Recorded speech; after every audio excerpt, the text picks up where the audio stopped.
तो ये वीडियो होने वाला है टैली का जो कोर्स है उसका लास्ट वीडियो। इसमें मैं इसके दोनों ये टॉपिक हैं जो एक तो banking features, bank reconciliation, check management, digital banking, और फिर 8वें में रिपोर्ट्स में balance sheet, profit and loss, trial balance, stock summary, ratio. ठीक है, तो ये दोनों इसमें कवर करने वाला हूँ। और इस वाली वीडियो में आपका ये जो कोर्स है पूरा कंप्लीट हो जाएगा। और इसको देखने के बाद आपको, मुझे नहीं लगता कि टैली में आपको कुछ और समझने की ज़रूरत है। और बाकी जो बिल्स वगैरह बनाना और वाउचर्स वगैरह और क्रिएशन, उसके शॉर्ट्स में डाल दिया करूँगा। और कुछ ऐसा रहेगा आगे जो अपडेट आती है वो मैं आपको अपने वीडियोस के थ्रू बता दूंगा। बाकी आपको यहीं तक सीखने की ज़रूरत है और इस वीडियो में हम इसी को पूरा कवर करने वाले हैं। तो पहला थियोरेटिकल में हम समझते हैं, तो पहले मैं आपको थियोरेटिकली बता देता हूँ। ठीक है, तो सबसे पहले बैंक रिकॉलेशन। बैंक रिकॉलेशन का मतलब होता है बैंक में बैलेंस और बैंक स्टेटमेंट में बैलेंस। ठीक है, ये दोनों में क्या फ़र्क होता है, इन दोनों में कैसे मैच करना होता है, इस सब का मतलब ही होता है बैंक रिकॉलेशन। ठीक है, अब इसको करते कहाँ हैं ये मैं आपको अभी टैली में जाके बता दूंगा। वैसे यहाँ पे लिखा भी है गेटवे ऑफ टैली में बैंकिंग में बैंक रिकॉलेशन में जाना है और फिर आपको लेडर बनाना है बैंक के नाम से और उसमें बैंक अकाउंट सेलेक्ट करना है। तो जब भी आप परचेज, पेमेंट वगैरह के वाउचर्स बनाते हो तो उसमें आप बैंक सेलेक्ट कर सकते हो। और जब आप उसमें पहले से डिटेल भर दोगे तो फिर आपको और डिटेल्स भरने की ज़रूरत नहीं पड़ेगी और आपका काम भी ईजी हो जाएगा। फिर बाद में आता है चेक मैनेजमेंट। चेक मैनेजमेंट में check issue, check receive, check printing और चेक रजिस्टर, ये भी सब का आता है। पर इससे पहले हाँ, फीचर्स में मैंने आपको बताया था कि आपको F11 से फीचर्स में जाना है और उसमें बोल रहा है कि ECM और चेक प्रिंटिंग को अनेबल कर देना है। तो ये नो होंगे तो आप अनेबल कर देना और येस होंगे तो ना येस रहने देना। चेक रिसिप्ट एंट्री में आपको रिसिप्ट वाउचर, यानी कि वाउचर हो गया F6 से आपको रिसिप्ट वाउचर आपको एक शॉर्टकट दिख जाएगा। ठीक है, और उसमें पार्टी का नेम, बैंक आपको सेलेक्ट करनी है। जो आप लेटर बनाओगे उसमें बैंक सेलेक्ट कर लेना और अमाउंट डाल देना। ओपनिंग बैलेंस आपको पता है कि वो मांगता है तो आप डाल देना। और चेक नंबर तो अभी तो प्रैक्टिस के लिए कोई से भी डाल देना, कोई दिक्कत नहीं, और सेव कर देना Ctrl+A से। ठीक है, फिर चेक प्रिंटिंग में आपको बैंक सेलेक्ट करना है, फॉर्मेट सेट करना है उसका। ठीक है, अब डिजिटल बैंकिंग। डिजिटल बैंकिंग आपको पता होगा कि ज़्यादातर जब बड़ी पेमेंट ज़्यादा लोगों को जानी होती है तो डिजिटल बैंकिंग का ही यूज़ करते हैं। जैसे निफ्टी विफ्टी आपने सुना होगा, तो निफ्टी के थ्रू और या फिर RTGS और IMPS बैंक ट्रांसफर, ये सभी का यूज़ आपको ज़्यादा पेमेंट भेजने में, पेमेंट ज़्यादा, जैसे 800 लोगों की पेमेंट है, 1000 2000 ऐसे लोगों की पेमेंट है, तो ये इन्हीं के थ्रू जाती है। और अब आप सभी लोग कैश दे सकते हो पर इसमें काफ़ी टाइम लगेगा, पर इसके थ्रू एक ही बार में, एक ही दिन में सभी का काम हो जाता है। ठीक है, तो ये सब होता है। और ये आप एक बार चार्ट देख सकते हो। ठीक है, चार्ट आपके और भी ज़्यादा काम आएगा। और इसका और आप एक बार थियोरेटिकल देख लो। फिर हम डायरेक्टली उसमें टैली में चलेंगे। ठीक है, तो इनका मतलब बस आप समझ लीजिए। ठीक है, तो यहाँ पे पहला जो होता है रिपोर्ट्स में। ठीक है, ये बैलेंस शीट। आपको बैलेंस शीट में बैलेंस शीट बनती है जब कंपनी के पास एसेट्स होते हैं। ठीक है, जैसे कि लोन लायबिलिटीज़, जैसे कि हम किसी से लोन ले रहे हैं तो फिर उसका EMI जाता है, उसका भी हमको बैलेंस रखना पड़ता है कि कितना चला गया, कितना रह गया वगैरह। ठीक है, किसी को कुछ चीज़ देते हैं तो उसका भी रखना पड़ता है कि उससे कितना लेना है, कितना उसका इंटरेस्ट है, कितना ब्याज आना है। ठीक है, ये सब के लिए बैलेंस शीट होती है। और ज़्यादातर मुनीब वगैरह आपने नाम सुने होंगे, मुनीब वगैरह इसका ध्यान रखते हैं। इसके लिए हर में एक फंड मैनेजर भी कह सकते हैं उसे भी, वो भी एक तरह से बैलेंस शीट रखता है। ठीक है, तो ये सब ऐसे बैलेंस शीट पर काम करते हैं। अब आता है profit and loss account sorry. ठीक है, PL रिपोर्ट बनाती है कंपनी में कितना प्रॉफिट और लॉस हुआ है। ठीक है, नेट प्रॉफिट यानी कि टोटल इनकम और टोटल एक्सपेंस। ठीक है, अब देखो टोटल इनकम, देखो जो आपने पैसा लगाया हो उसमें जो टोटल इनकम आपकी जनरेट हुई है उसमें आपके खर्चे निकालने के बाद जो प्रॉफिट होता है वो आपका टोटल नेट प्रॉफिट होता है। ठीक है, तो इसके लिए प्रॉफिट एंड लॉस एक शीट होती है। अब ट्रायल बैलेंस रिपोर्ट बनती है जो बताती है कि अकाउंटिंग गलत है या सही। ठीक है, ट्रायल बैलेंस, हाँ मतलब एक ट्रायल से पता चल रहा है कि एक बार मतलब आपकी अकाउंटिंग को पूरा क्रिएट करने से पहले देख रहे हैं कि ये अकाउंटिंग सही है या गलत। अगर गलत होगी तो दोबारा से बनेगी, इसलिए। ठीक है, तो इसमें डेबिट और क्रेडिट होना चाहिए। और अगर मिसमैच है, एरर है, लेटर गलत है, ग्रुप गलत है, वाउचर गलत है, तो ये ट्रायल बैलेंस के अंडर आते हैं और मतलब ट्रायल बैलेंस के अंडर शो होते हैं। ठीक है, ओके। अब है स्टॉक समरी, इन्वेंट्री का पूरा हिसाब इसके अंडर आता है। ठीक है, स्टॉक समरी में ओपनिंग स्टॉक, परचेज क्वांटिटी और सोल्ड क्वांटिटी, क्लोजिंग स्टॉक और स्टॉक वैल्यू, इन सब का बताया जाता है। ये मैं आपको अभी करके बताने वाला हूँ। ऐसे मैं आपको अभी सिर्फ थ्योरेटिकली बता रहा हूँ कि किस किस के अंडर क्या क्या होता है और किस किस से क्या क्या वर्क होता है एक्चुअली। ठीक है, अब रेशियो एनालिसिस मतलब बॉस की फेवरेट रिपोर्ट। ठीक है, यहाँ पे इसने ये उनको रेफरेंस दिया है पढ़ने के लिए। ठीक है, तो रेशियो एनालिसिस में करंट रेशियो, कंपनी के पास स्टैम्प पर कितना पैसा है या नहीं, quick ratio, debit equity ratio, gross profit, net profit, return on capital employed. और इंटरव्यू में ये 100% पूछा जाता है, तो ये तो आपको ध्यान रखना होगा। इसकी भी एक बार एक चार्ट देख लीजिए। ठीक है, तो ये तो हो गया थ्योरेटिकली। तो अब हमें इसमें प्रैक्टिकली देखना होगा। और देखो, ये वाला कोर्स यहाँ पे ख़त्म हो जाएगा और भी बहुत सारे वीडियोस अभी आने रह गए हैं। ठीक है, तो मैं चाहूँगा कि आप लोग बिल्कुल इस पेज को सब्सक्राइब करें, इस पेज को फॉलो करें, तो आपको बहुत ज़्यादा फ़ायदा होगा। एंड प्लीज़ सब्सक्राइब ज़रूर करना। ठीक है, आपके लिए बहुत फ़ायदेमंद होगा, प्लीज़ गाइस। ठीक है, तो पहले हम जाते हैं बैंकिंग रेगुलेशन में। ठीक है, टैली हम अपना ओपन करेंगे। ठीक है, टैली हमने ओपन कर लिया है। अब इसमें पहले हम बैक जाएंगे, इसे क्विट करेंगे। ठीक है, अब हमारा रेशियो एनालिसिस बाद में आएगा, स्टॉक समरी, प्रॉफिट लॉस, ये रिपोर्ट्स के अंडर आते हैं। यहाँ पे आपको गेट ऑफ टैली में बैंकिंग में आना है और यहाँ पे आपको बैंक रेगुलेशन। ठीक है, यहाँ पे आपने बैंक का अगर बना दिया है, पर आपको हाँ पहले लेटर्स बनाने होंगे, तो हमें पहले लेटर्स क्रिएट करना होगा। ठीक है, तो ऐसे इसी में जाके हम लेटर्स क्रिएट कर सकते हैं अल्ट सी से। इसमें से नहीं कर सकते गाइस, कंट्रोल सी नहीं। तो आपको लेटर्स पहले जाके इसका बैंक का बनाना होगा। हमारे पहले से बैंक का बना हुआ है, पर मैं आपको एक बार दोबारा से बताना चाहता हूँ। ठीक है, अकाउंट इन्फो में जाएंगे, लेटर्स में जाएंगे, क्रिएट में जाएंगे और हम अपना बैंक का, इसमें आपको बैंक का नाम दूसरा देना पड़ेगा, क्योंकि एक बार मैंने आपको बताया था कि जो पहले से बन गया है। अब bank account, too many choices. ठीक है, अब बैंक अकाउंट, अकाउंट नंबर हम डाल देते हैं और IFSC कोड।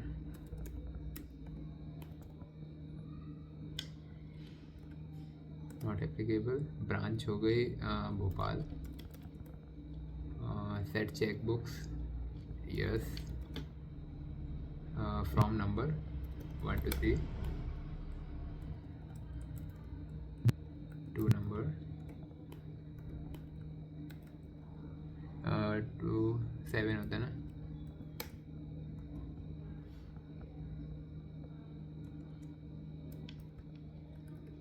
ओके, तो हमारा जो टैली है वो थोड़ा सा हमारा ओके नॉट रिस्पॉन्डिंग, मुझे पता था। तो जब तक ये सही हो रहा है, तो तब तक हम आपसे थोड़ा कहते हैं कि प्लीज़ आप इस चैनल को सब्सक्राइब ज़रूर करें, क्योंकि ये बहुत ज़्यादा इम्पोर्टेंट टॉपिक पे हम अभी बात कर रहे हैं। और मैं आपको पूरा तरीके से कोशिश कर रहा हूँ कि आपको जो समझाने की कोशिश कर रहा हूँ वो आपको समझ में आए और अच्छे तरीके से समझ में आए, जिससे कि आप लोग टैली को और अच्छे से सीख पाओ। क्योंकि टैली ज़्यादातर एक्सेल से भी ज़्यादा मुझे लगता है कि नहीं, अगर एक्सेल से ज़्यादा नहीं, पर एक्सेल के सेकंड पे आप मान सकते हो। अगर एक्सेल जो हमारा गोकू है, तो टैली हमारा वेजिटा है। तो इतना ही इम्पोर्टेंस हमें लगता है कि टैली का होता है। तो मुझे लगता है कि टैली आपको सीखना चाहिए और मैं आपको सिखा पा रहा हूँ, ये बहुत अच्छा है। और मैं आपको जो भी बता रहा हूँ वो मैं आपको AI के थ्रू भी बता रहा हूँ, जिससे आपको पता चले कि हाँ आप यहाँ से सही तरीके से सीख रहे हो और सही सीख रहे हो। ठीक है, तो आप इस चैनल को ज़रूर सब्सक्राइब करें। ठीक है, ओके, तो हम एकदम से पीछे आ गए और यहाँ पे चेक सेट प्रिंटिंग नो और नेम हो गया। ठीक है, बैंक भोपाल ही दे देते हैं, इंडिया कंट्री। ठीक है, और पिन कोड देंगे हम। ठीक है, और GST नहीं, नॉट स्पेसिफाइड। ठीक है, ओपनिंग बैलेंस हमें देना, हाँ ओपनिंग बैलेंस हमेशा देना चाहिए, क्योंकि नहीं देते हैं तो दिक्कत आती है। ठीक है, ये हमारा,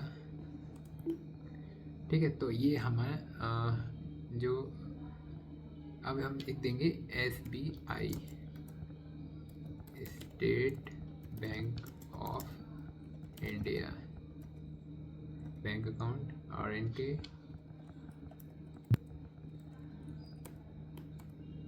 ठीक है, ओके ओके ओके ओके।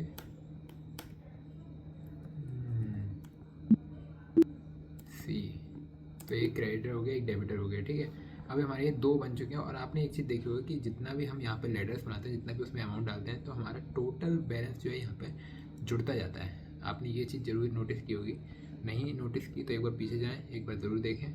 और यहाँ पे हमारे ये जो है बैंकिंग में आ चुके होंगे, ठीक है। बैंकिंग में हमें जाना है, ठीक है। बैंकिंग रेगुलेशन में जाएंगे और हम अपना SBI सेलेक्ट कर लेंगे, क्योंकि ठीक है।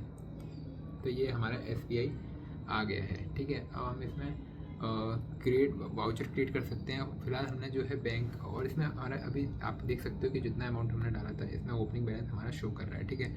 जितना भी है 4,54,584 इतना दिख। तो अभी हमने ना बैंक का लेटर बना लिया, ठीक है। बैंकिंग रेगुलेशन देख लिया और उसमें बैंक की डिटेल्स भर दी, ठीक है। तो अभी हमने SBI का बनाया, तो आपने देखा होगा कि हमने उसमें बैंक की डिटेल्स भरी, अकाउंट नंबर वगैरह जिसने जो भी मांगा हमने दिया, और ओपनिंग बैलेंस भी दिया, ठीक है। तो यहाँ तक हमारा काम हो गया। अब इसमें ये बोल रहा है कि जब भी आप पेमेंट रिसिप्ट और कॉन्ट्रा वाउचर क्रिएट करते हो, तो इसमें आप अपना जो बैंक आपने बनाया है उसे आप सिलेक्ट कर सकते हो, ठीक है। तो उसके लिए हमें PDF में फाइल चाहिए होगी, वो जो कि हमारे पास अभी नहीं है। बाकी से कोई फ़र्क तो पड़ता नहीं है, ठीक है। तो यहाँ तक हमारा काम जो है हो चुका है, ठीक है। अब हमें देखना है चेक मैनेजमेंट, ठीक है। चेक मैनेजमेंट, तो यहाँ पे हम अकाउंट फीचर्स में जाएंगे और ECM और चेक प्रिंटिंग को एनेबल करना है, ठीक है।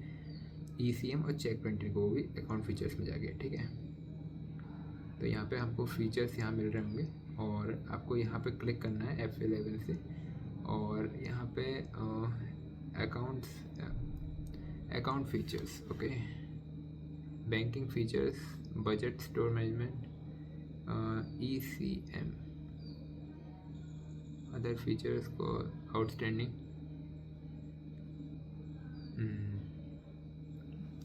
अब देखो यहाँ पे अकाउंटिंग फीचर्स ये हैं, और आपको इसमें ECM, जैसे उसने बताया है कि आपको इसमें ECM एनेबल चेक मैनेजमेंट और चेक प्रिंटिंग को एनेबल करना है, ओके।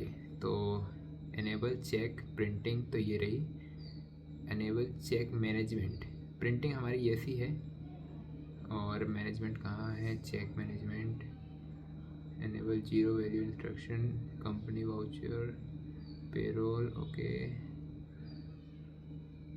मल्टी करेंसी में इंटीग्रेट, एनेबल इनवॉइसिंग रिकॉर्ड। तो गाइस हमारा बैंकिंग फीचर्स में यही होगा, ठीक है। देख सकते हैं, 1 मिनट रुको। चेक प्रिंटिंग, हाँ, तो ECM यही होगा हमारा, ठीक है। तो हमारा ये एनेबल ही है, ठीक है। तो एनेबल चेक प्रिंटिंग हमारी यस ही है, तो ये हमारी यस है, ठीक है। तो ये चीज़ भी सही है, ठीक है। ये हमारी हेल्प करेगी check issue, check receive, check printing और चेक रजिस्टर करने में, ठीक है। अब आती है हमारी check issue entry, payment voucher. Voucher के लिए हमें F5 दबाना है और पेमेंट पे क्लिक करना है, ठीक है। मतलब F5 पेमेंट पे क्लिक करना है और उसमें फिर बैंक का लेटर सेलेक्ट करना है, ठीक है। अब पार्टी का नेम, अमाउंट और चेक नंबर वगैरह ऑप्शन आएगा, वो सब हमें फिल करना है, ठीक है, और फिर सेव करना है। तो यहाँ से उसके लिए हमें बाहर जाना होगा, और इसमें कहाँ है F5, तो यहाँ से भी हमें बाहर जाना होगा लग रहा है। क्रिएट वाउचर, हाँ, क्रिएट वाउचर। अब हाँ F5, तो F5 से पेमेंट पे अब हमें इसमें अकाउंट सेलेक्ट करना है, ठीक है। SBI सेलेक्ट करेंगे, SBI सेलेक्ट किया और उसमें जो बैलेंस है वो हमारा शो कर रहा है, ठीक है। तो हमने बैंक का लेटर सेलेक्ट कर लिया, पार्टी का नाम SBI है, ठीक है। और इसमें अमाउंट हमारा शो कर रहा है। अब चेक नंबर का ऑप्शन आएगा, तो नहीं, पार्टी का नाम कहाँ से शो किया अभी, तो पार्टी का नाम तो अब शो करेगा ना। तो इसमें हमें सिद्धार्थ को सिलेक्ट करते हैं, और इसमें करंट बैलेंस हमारा इसमें शो नहीं कर रहा है, क्योंकि हमने सिद्धार्थ को करंट बैलेंस दिया ही नहीं है, ठीक है। तो हमने हमें सेल्स का भी नहीं, ये हमारा नहीं है, ये लेटर ये लगे, ठीक है। हाँ, निकी को हमने दिया है करंट बैलेंस, तो वो ठीक है। अब हमें नहीं, निकी पे फिर चेक बैलेंस नहीं आ रहा ना, ये भी नहीं आ रहा चेक बैलेंस, 1 मिनट, नहीं ये भी नहीं है।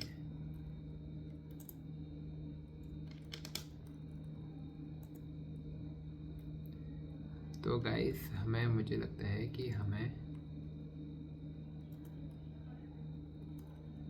यहाँ पे निकी को ही सिलेक्ट करना चाहिए और इसमें अमाउंट को डाल देना चाहिए। ठीक है, हाँ अब आया हमारे पास चेक। तो हमें इसमें ऑन अकाउंट ही देना होगा और यहाँ पे ठीक है ये हमारा हो गया।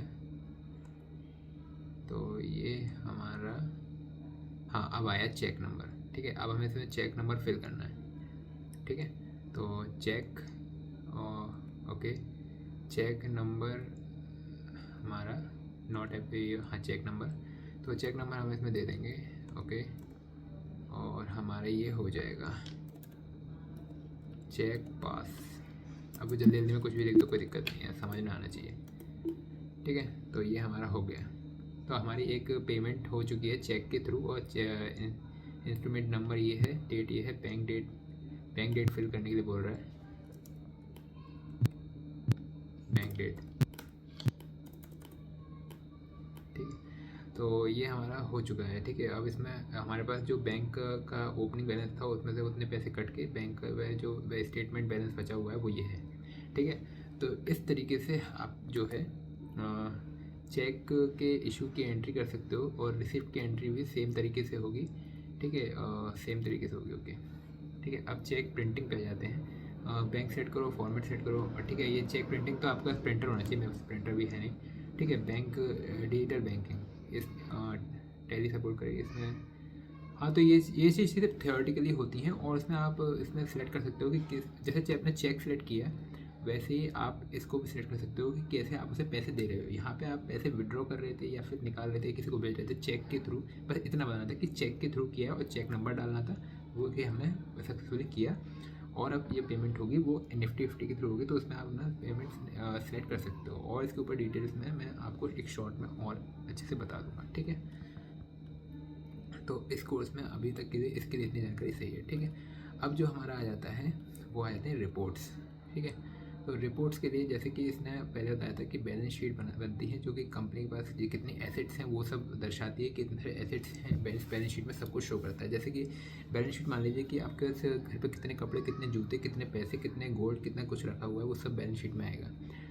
ठीक है, तो यहाँ पे गेटवे टैली में आपको बैलेंस शीट का डायरेक्ट ऑप्शन दिख जाता है। ठीक है, उसमें आपको मैं प्रैक्टिकली दिखाई देता हूँ। फिलहाल हमने जो ये किया है वो सही किया है। ठीक है, अब हम पीछे जाएंगे। चेक प्रिंटिंग का ये ऑप्शन है। अब इसमें जितने भी चेक आपने जैसे कि ये हमने अभी क्रिएट किया था, इसको चाहो तो आप प्रिंट कर सकते हो। ठीक है, अब हमारा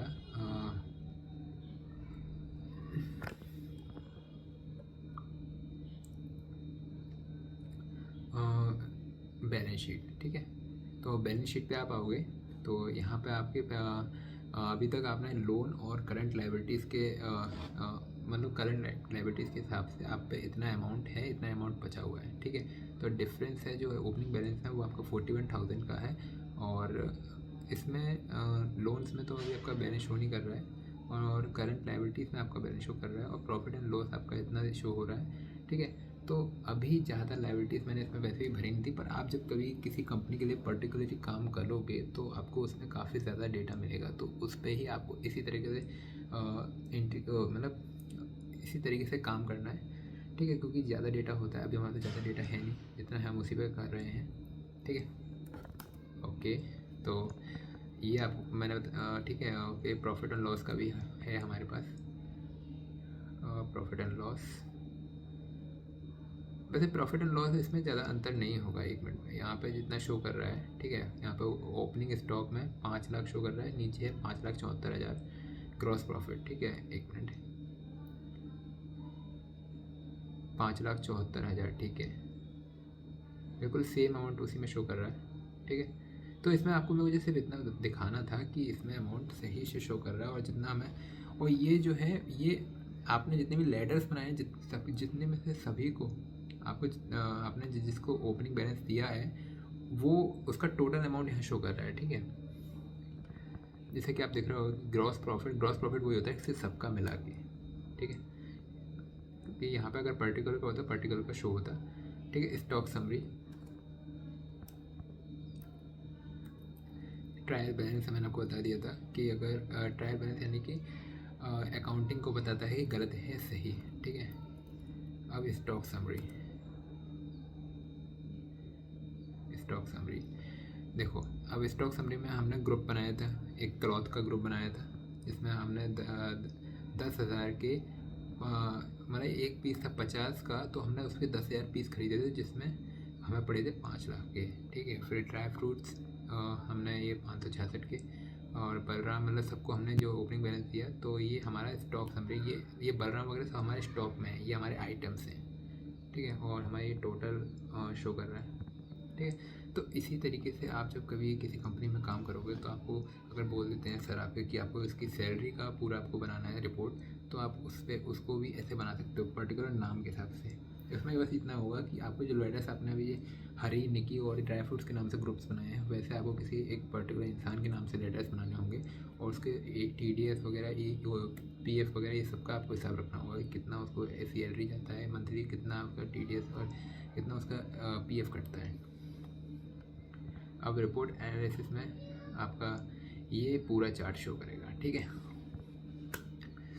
तो अब हमारा क्या रह जाता है, अब हमारा ये सिर्फ चार्ट रह जाता है, ये आप अच्छे से वीडियो को रोक के देख सकते हैं।